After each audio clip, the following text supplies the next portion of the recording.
আসসালামু আলাইকুম এভরিওয়ান, আশা করছি সবাই ভালো আছো। আজকের এই ক্লাসে তোমাদের সকলকে স্বাগত।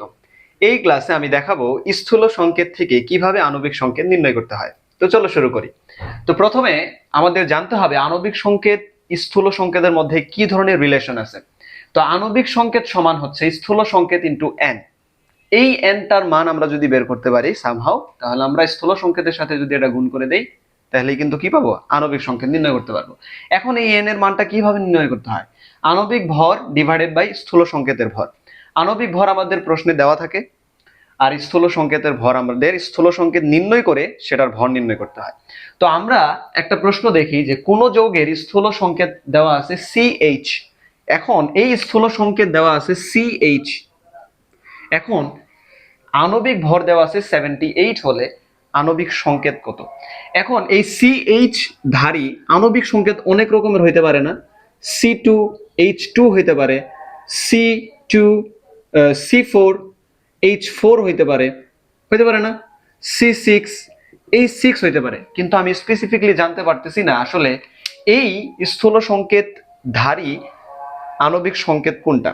কারণ একাধিক আণবিক সংকেত বিশিষ্ট যৌগেরও সেম স্থূল সংকেত থাকতে পারে।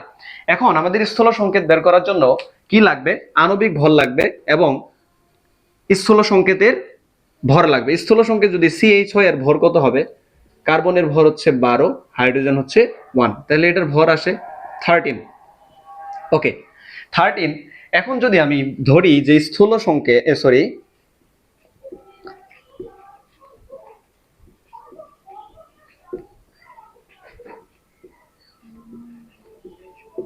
আণবিক সংকেত CH into N, that means CnHn। ওকে, এখন আমি যদি n এর মানটা বের করি তাহলে কিন্তু হয় n সমান কি? আণবিক ভর 78 ইন ডিভাইডেড বাই স্থূল সংকেতের ভর। স্থূল সংকেতের ভর হচ্ছে 13। এই 78 কে যদি আমি 13 দিয়ে ভাগ করি তাহলে কত আসে একটু দেখি। 78 ডিভাইডেড বাই 13, এখানে আস্তে আস্তে 6। অর্থাৎ আমার আণবিক সংকেতটা কত হবে? C6H6। এটা কি? এটা একটা হাইড্রোকার্বন, এর নাম হচ্ছে বেনজিন।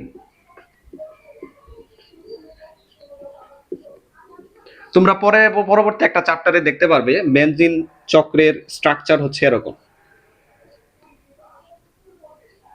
Hexagonal shape. এটা হচ্ছে বেনজিন।